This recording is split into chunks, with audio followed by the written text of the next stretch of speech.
Pourquoi ne pas envisager la possibilité que nos différences nous rassemblent, plutôt que de nous désunir?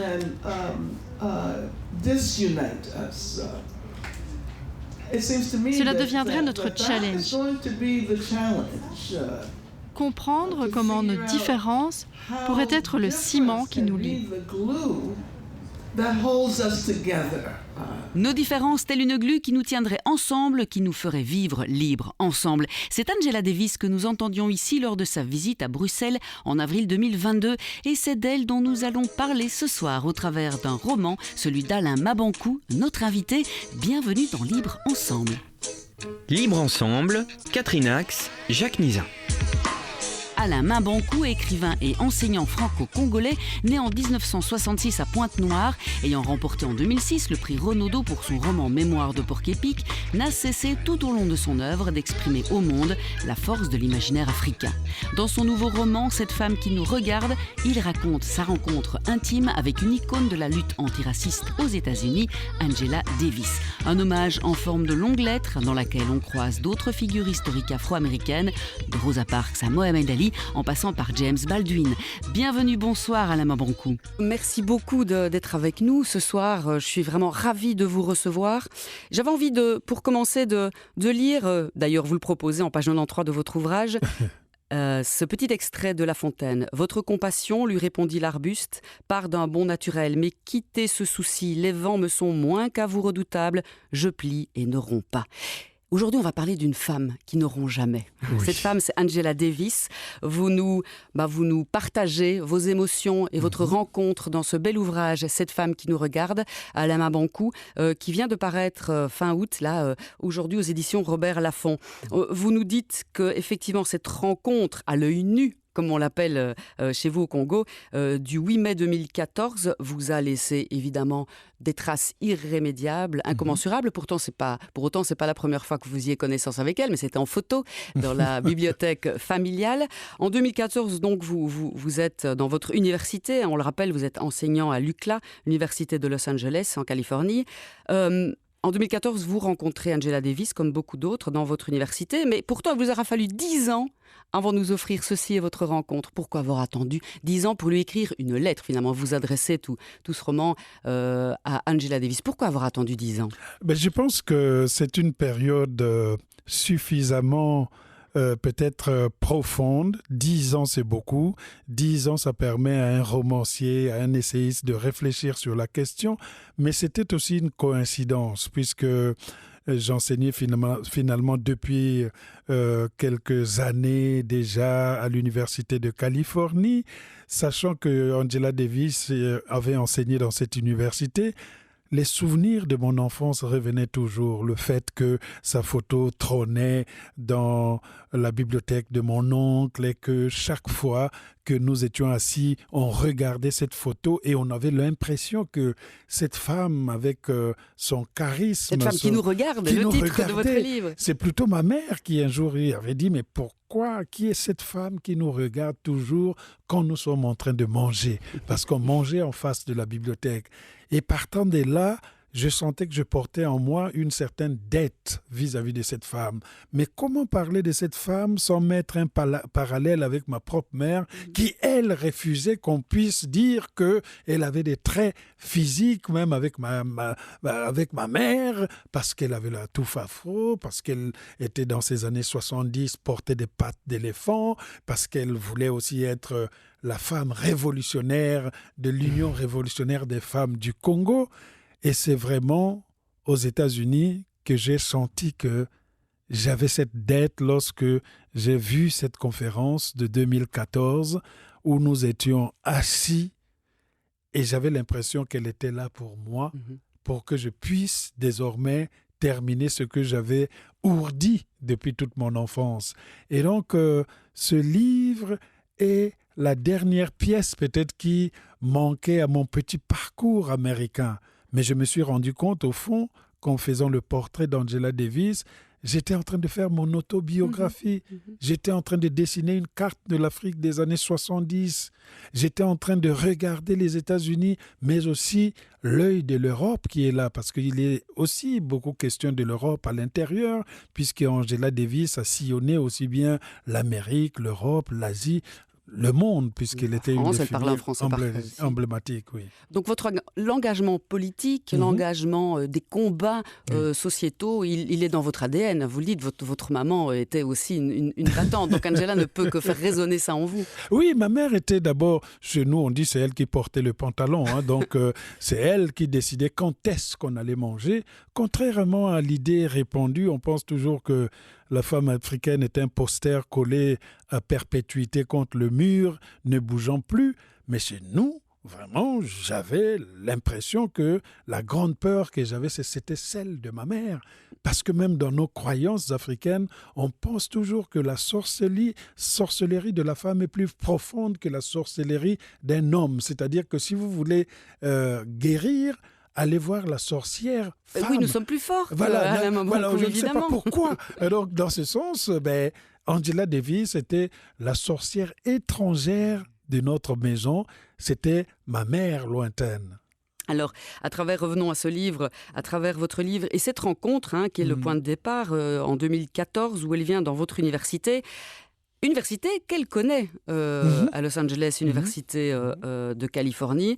Son communisme et sa peau noire lui a valu pas mal de problèmes là-bas. Racontez-nous. Oui, le paradoxe c'était que dès que j'étais arrivé à l'université de Californie, on m'avait embauché là-bas en 2005-2006, je me rendais compte que je venais enseigner là où Angela Davis avait eu son premier poste, là où Angela Davis avait pratiquement eu son acte de naissance de militante, puisque dès lors qu'elle avait fini ses études et qu'elle voulait enseigner la philosophie, on l'a virée de cette université de Californie à cette époque-là, parce qu'on estimait qu'elle était communiste.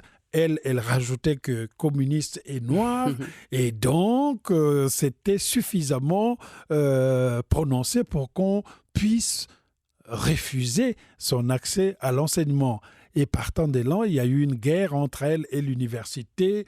Tout le monde s'y est mêlé. Le recteur de l'université a tenté de la rattraper jusqu'à ce que Ronald Reagan, qui était à l'époque le gouverneur de la Californie, a décidé, lui, qu'il n'avait pas besoin d'un communiste à l'université de Californie.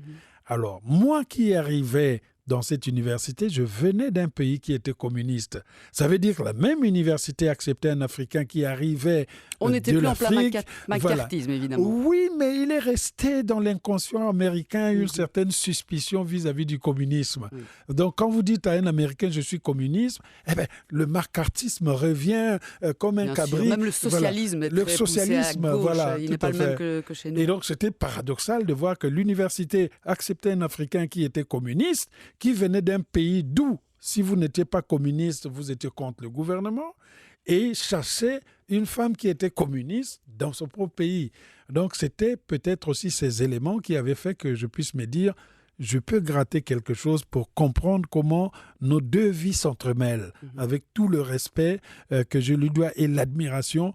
Elle m'a aidé à me comprendre finalement. Oui, parce que vous refaites évidemment, et ça c'est formidable, l'histoire du combat pour l'autonomie contre la ségrégation aux États-Unis avec les Black Panthers, la théorie du pouvoir noir et finalement ce qui lui a été reproché, le rejet de la notion de mixité. Dites-nous un mot plus enclin donc à cette théorie du pouvoir noir. Oui, ce qu'ils appelaient le Black Power. Vous avez entendu à l'époque, on disait Black is beautiful, donc tout ce qui est noir, c'est la beauté. C'était vraiment le principe même philosophique qui voulait que les Noirs puissent avoir le contrôle de leur culture, de leur économie. Les Noirs puissent refuser cette sorte de domination blanche de l'économie, de la culture et de la société. Donc on a créé cette sorte de philosophie qu'on appelait le Black Power, la puissance noire. Et dans cette théorie de la puissance noire, il y avait plusieurs tendances. D'accord. C'est comme quand vous avez le communisme, il y a plusieurs tendances. Donc, dans les Black Power, le pouvoir noir, vous avez des tendances plus radicales, comme les Black Muslims, donc c'est-à-dire les musulmans noirs. C'est là que vous aviez les Martin Luther King étaient à l'intérieur. Malcolm X. Voilà, pas Malcolm X. Malcolm X et Elijah Muhammad. C'est-à-dire chez eux, c'était la séparation radicale, pas de contact entre les Noirs et les Blancs. Pas de mixité, Blancs, donc. pas de mixité. Des hôpitaux pour les Noirs, des universités. Voilà, pour les Noirs, tout pour les Noirs. L'enseignement pour les Noirs. Mais les femmes sont derrière, presque soumises, portant le voile, etc. etc. On appliquait vraiment une démarche pratiquement de l'écrasement du pouvoir féminin. Ça, c'était pas le parti pris d'Angela Davis. C'était pas le parti pris. Angela Davis n'était pas Black Muslim, elle était plutôt du côté des Black Panthers, qui était une idéologie plutôt politique, bien qu'étant dans le pouvoir noir. Et chez eux, il y avait beaucoup plus de femmes qui étaient là. Chez elle, chez Angela Davis, on pouvait avoir des discussions avec les autres organisations qui luttaient pour nos droits collectifs. Même les White Panthers, que je ne connaissais pas en fait. Donc c'était un groupement qui défendait la cause anti-raciale et ségrégative. Les gens oublient qu'il y avait aussi les White Panthers, donc des Blancs qui avaient le cœur, comme on dit, à gauche, qui étaient sensibles à la misère des Noirs américains aux États-Unis. Et donc les Black Panthers et les White Panthers pourraient avoir des discussions pour trouver des éléments. Les Black Panthers pouvaient même discuter avec l'État pour voir les conditions, mais les Black Muslims, non. Ils étaient radicalement opposés à cela. Mais on peut dire aussi que Angela Davis aussi a utilisé la méthode radicale puisqu'elle reconnaissait qu'on pouvait utiliser aussi la force pour pouvoir arriver jusqu'au bout, puisque elle-même, elle aura été condamnée pour avoir été la complice d'une tentative en octobre-septembre. d'évasion. Mais justement, arrêtons-nous parce qu'Angela Davis, ici en Europe, elle était à Bruxelles il y a un an ou deux, je pense. On l'avait rencontrée d'ailleurs. Enfin, j'y étais. C'est une femme au charisme immense. Donc, on ne peut pas oublier ces rencontres-là. Pour autant, on ignore un peu ici que le côté qui lui a été reproché, effectivement, c'est cet engagement un peu violent, cette lutte. Racontez-nous. À Soledad, dans la prison, donc elle a une idylle, elle est tombée amoureuse de George Jackson, un détenu, et qu'elle a défendu corps et âme avec son frère Jonathan. Mais ça a mal tourné, en fait. Oui, ça a mal tourné, en fait. George Jackson est en prison avec ceux qu'on a appelés les frères de Soledad, qui sont tous des gens qui militent pour les Black Panthers, etc., etc. Et ce George Jackson, il a un petit frère, et ce petit frère aussi est très proche d'Angela Jackson. Donc, ce que l'Amérique blanche se disait, c'est que ce George Jackson était l'amant pratiquement de Angela Davis. On peut le voir aussi par les lettres d'amour qu'il s'envoyait, par la proximité, etc. Et c'est Jonathan, le petit frère, voulait vraiment tout faire pour que son grand frère sorte de la prison. Donc, il va organiser une sorte de traquenard pour aller délivrer le frère. Mais quand on va attraper le petit frère, les armes qu'ils avaient utilisées pour vouloir libérer les prisonniers appartenaient à Angela Davis. Donc, du coup, l'idée de la complicité était là, et le procureur, dans sa plaidoirie, dans son plaidoyer, était en train de démontrer comment cela était à la fois un acte d'une amoureuse, mais aussi de quelqu'un qui avait la violence innée. Oui, parce qu'il y a eu des morts. Il y a eu des morts. 2 détenus, le juge, je pense. Les détenus, les juges de la Cour suprême. Jonathan a fait éruption avec des armes. C'est quand même quelque chose qui était effectivement d'une violence rare. C'était d'une violence rare, donc ça avait secoué le monde entier. Et de là était partie aussi peut-être la renommée d'Angela Davis, puisque le monde entier allait la soutenir. Les Rolling Stones feront des chansons, les écrivains comme Jean Genet écriront, les Jean-Paul Sartre viendront à la rescousse, les James Baldwin aussi feront des déclarations, et le procès, heureusement pour elle, se terminera peut-être, bien entendu, par son acquittement, parce que l'Amérique, quand elle est pressée, quand elle a la gâchette sous la tempe, elle finit par se dire « mieux vaut garder un peu ce qui reste au lieu de perdre tout le pouvoir que nous avons ». Bien sûr. Mais ce procès-là avait fait d'Angela Davis un des personnages les plus importants de notre temps. Parce qu'il faut rappeler que sous ce procès-là et sous ces actes violents qui ont effectivement mal terminé. Il faut rappeler donc que sous-jacent à tout cela, il y a eu un véritable racisme structurel au sein de la prison. Oui. On rappelle que, vous le dites, il y a une justice à 2 vitesses aux États-Unis et encore aujourd'hui, on l'avait avec George Floyd il y a quelques années. C'est que ces détenus ont été abattus froidement par des gardiens de la prison qui étaient blancs et que évidemment la colère est née de cela. Et après, Angela Davis en a fait son combat. Que pensez-vous aujourd'hui en regard de tous ces événements, de cette justice à 2 vitesses, de ce racisme structurel aux États-Unis et ailleurs dans le monde, aussi en Europe? Je pense que ce qu'on pourrait dire de cette histoire, c'est qu'Angela Davis a eu la connaissance même du fonctionnement du système carcéral américain. Il a été à l'intérieur, d'abord à New York, puis du côté de Los Angeles. On l'a déplacé, on l'a fait emprisonner même à côté des malades mentaux, comme si elle était elle-même malade mentale. Elle s'occupait de ces personnes. Et elle a compris une chose importante dans la prison, que la prison était à la fois un lieu d'incarcération, mais un lieu, une plaque tournante pour le capitalisme. C'est-à-dire qu'il y avait un business autour de la prison. Les prisons devraient avoir beaucoup de prisonniers pour faire fonctionner une certaine économie. Ceux qui fabriquent les habits, ceux qui fabriquent, je ne sais pas, les bracelets pour rattraper les prisonniers, et surtout, par exemple, ceux qui fabriquent les ustensiles, la restauration.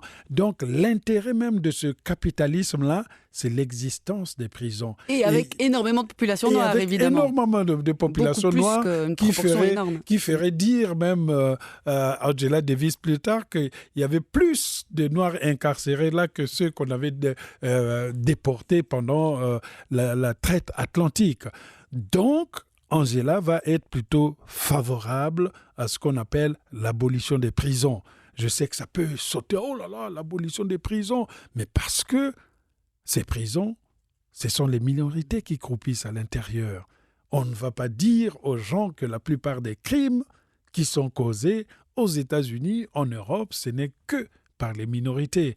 Donc l'urgence, et c'est même un des points de sa réflexion, c'est l'abolition des prisons. C'est la dernière peut-être idée qu'elle continue à défendre jusqu'au bout, parce qu'elle dit que tant que les prisons auront des connexions capitalistiques avec le reste, eh ben, les Noirs seront toujours dans une condition de détention permanente, parce qu'ils constituent la proie la plus facile, la plus rapide et la plus évidente.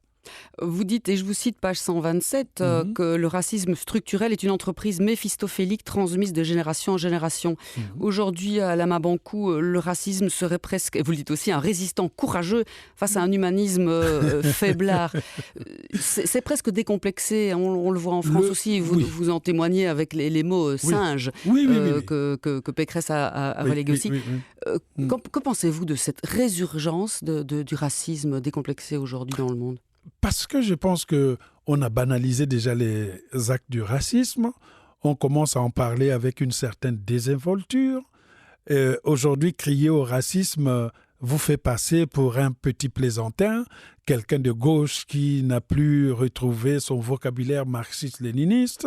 Et donc, de ce fait, le racisme nous est présenté aujourd'hui comme un courageux. Quand il passe à la télé, on dit « Ah, vous voyez, au moins lui, il dit la vérité. Il dit ce que la France pense. Il dit ce que la Belgique pense. » Non, il faut remettre en place les choses. Le raciste n'a jamais été courageux. Le racisme a toujours profité de l'endormissement ou de l'apathie de la société par la pression économique pour vouloir tenir un discours populiste et de toujours indexer l'autre comme étant la cause du désenchantement de ces racistes.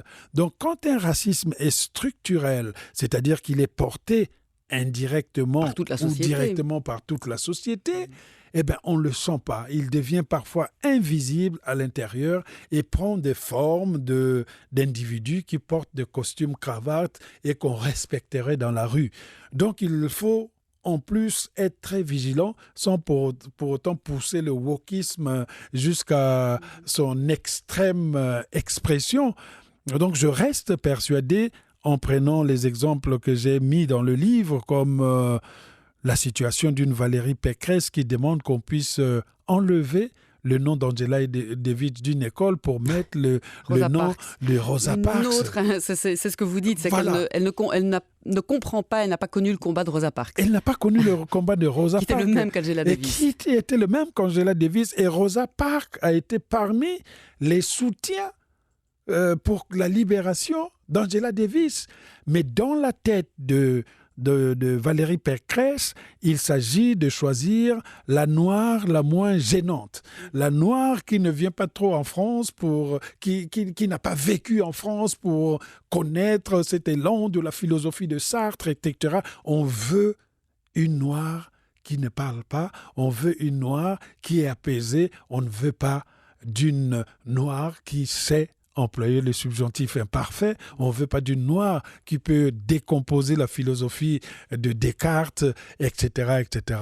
Donc, il y a une méconnaissance qui fait que le racisme, aujourd'hui, prospère. Et le racisme prospère grâce aux ingrédients de l'ignorance. Vous, petite parenthèse, alors aussi, vous parlez beaucoup, et c'est très enrichissant, de littérature noire américaine, évidemment, avec vous refaites toute l'histoire de la littérature noire américaine, depuis la case de l'oncle Tom, où justement, vous dites que, la case de l'oncle Tom présentait des noirs qui étaient des noirs pacifistes, qui se complaisaient dans leur situation, finalement, et donc c'était un bon noir, c'était des bons noirs, et toute la littérature américaine, alors plus subversive, c'est créé là. Quel est le roman, vous, qui vous a constitué de cette littérature noire américaine? De cette littérature noire américaine, il faut quand même lire La case de l'oncle Tom. Et ce roman, écrit par une femme blanche, américaine, a eu le malheur peut-être d'être mal interprété. On a pensé que c'était un roman qui présentait un esclave hilar, c'était un roman qui présentait l'esclave qui dit oui au maître. Et donc, de ce fait, même dans la vie, quand on vous traite de Oncle Tom, ça veut dire que... C'est l'insulte suprême. C'est l'insulte suprême que vous pouvez lancer à un noir en disant Oncle Tom, c'est-à-dire vous coopérez avec les Blancs asservir le peuple. Pour continuer l'asservissement. Mais l'avantage même de ce roman, La case de l'oncle Tom, c'est que ça a réveillé la conscience américaine pour aller vers la libération des Noirs dans les droits civiques. Ça a touché jusqu'au sommet de l'État. L'avantage même de ce roman de La case de l'oncle Tom, c'est que ça a créé une littérature noire américaine qu'on appelait de littérature de protestation. C'est-à-dire qu'en regardant cela, on a dit « Ah, on va essayer aussi d'avoir des personnages noirs qui sont à l'opposé de l'oncle Tom, de Bichette, qui, elle, présentait son personnage tel quel. » C'est grâce à ce roman que vraiment il y a eu un certain boom d'une certaine littérature noire américaine. Que sont apparus les James Baldwin, James Baldwin a critiqué Maya le roman. Angelou. Voilà, Maya Angelou, les Richard Wright, les Toni Morrison, bien plus tard. Donc cette littérature-là est nécessaire. Fondatrice, tout comme dans le monde francophone. On peut continuer à lire Voyage au Congo d'André Gide, Retour au Tchad d'André Gide, Les Terres d'Ébène, toute cette littérature écrite par les Blancs sur l'Afrique, même s'il y a un côté exotique, mais c'est une littérature qui a donné de quoi manger aux Africains pour avoir une réponse. Vous dites aussi que la littérature noire américaine aujourd'hui se retourne véritablement vers l'Afrique. Une Afrique peut-être idéalisée, que vous connaissez bien, que vous avez connue. Vous avez parfois envie de dire, n'idéalisez pas trop cette Afrique-là non plus. Mais je pense que toute la conscience même des Noirs américains est bâtie sur le mythe de l'Afrique, le mythe du retour, le mythe même de ses ancêtres qui auraient été glorieux, qui vivaient probablement dans une certaine sérénité, troublés par l'arrivée des Blancs, Donc ça veut dire qu'avant, il n'y avait rien, mais quand on gratte bien, voilà, il n'y avait pas de conflit, c'était le paradis, alors même que on sait qu'avant l'arrivée même des colons et autres, il y avait le monde arabe qui était passé par là, l'esclavage a été fait une société humaine finalement par les Arabes. En venant en Afrique, la seule dimension qu'a apporté l'Europe, c'est la dimension de l'esclavage industriel, où on quitte un continent à un autre. On arrache à son continent, à son pays, à sa famille, les esclaves. Les Arabes rentraient pour islamiser, prendre des esclaves. Aujourd'hui, il y a beaucoup de Noirs qui sont dans les sociétés, Maroc, Tunisie et autres, qui sont cachés dans les villages. On ne les voit jamais. Si vous ouvrez la télé algérienne, marocaine ou quoi là, tunisienne, il n'y a pas de Noirs. Si vous regardez leur gouvernement, il n'y a pas de Noirs. Mais on le sort quand il y a des chants traditionnels, on veut valoriser la culture. Et là, comme sur la cuisse de Jupiter, il y a des Noirs qui sortent pour venir valoriser la culture marocaine, tunisienne. Ça, c'est une critique aussi à faire et elle est importante. Un prochain roman, un prochain livre. Voilà, tout à fait. En terminant cette émission, il nous reste quelques minutes, Alain Mabankou. Oui. Je voulais terminer sur le féminisme d'Angela Davis, puisque on est là et dans une émission qui prône le féminisme, la laïcité. Son féminisme à elle, universaliste, intersectionnel, quel est-il ? Quel est celui que vous défendez ? Mais je pense que elle est plutôt du côté du féminisme intersectionnel, parce qu'elle pense que le féminisme universel, c'est le féminisme plutôt occidental qui serait imposé à tout le monde, mais avec les talons de valeurs provenant du monde occidental. Alors que le féminisme qu'on appelle intersectionnel croiserait toutes les formes d'inégalité, d'injustice subie par les femmes et ça devrait se discuter sur tous les plans. Et moi aussi, je suis plutôt porté vers cette analyse qui consiste à ne pas cantonner le féminisme aux problèmes liés aux femmes seulement, mais à faire de sorte que les problèmes des femmes soient des problèmes de société, pas que des problèmes de femmes. Oui, parce qu'il y a la race, il y a tout, le genre, il y a le genre, tout est lié pour, voilà, tout à fait. Race, genre, c'est pas sexualité et autres. Donc, ce sont des problèmes de société et nous sommes tous touchés par ces problèmes. Vous dites aussi, pour terminer, que Christine Taubira, vous la citez, trouve que la pensée d'Angela Davis embrasse tout, elle est holistique, elle interroge notre humanisme. C'est aussi pour ça que vous avez voulu lui rendre hommage. Est-ce qu'elle vous a lu, Angela Davis ? On lui a envoyé les épreuves et nous avons une rencontre sur le livre le 14 septembre prochain à la fête de l'humanité. Donc, dans 12 jours exactement, fête de l'humanité. Elle viendra et cette fois-ci, cette femme qui nous regarde sera en face de moi. Je pourrais bien lui parler de ma mère. Ce sera une vraie rencontre aussi. Et je terminerai sur les mots que vous citez de Danton, prononcés à l'Assemblée quand l'envahisseur austro-prussien marchait sur Paris. Pour les vaincre, messieurs, il nous faut de l'audace, encore de l'audace et toujours de l'audace. Vous en aurez encore de l'audace, Alain Mabankou. Merci beaucoup d'avoir été notre invité. Merci. Et longue vie donc à cette femme qui nous regarde. Bonne rencontre avec Angela, dès lors. Merci beaucoup. Ainsi se clôture notre émission Libre Ensemble de ce soir. Merci à vous aussi d'avoir choisi de nous écouter. On se donne rendez-vous la semaine prochaine pour un autre rendez-vous de la laïcité. À très bientôt.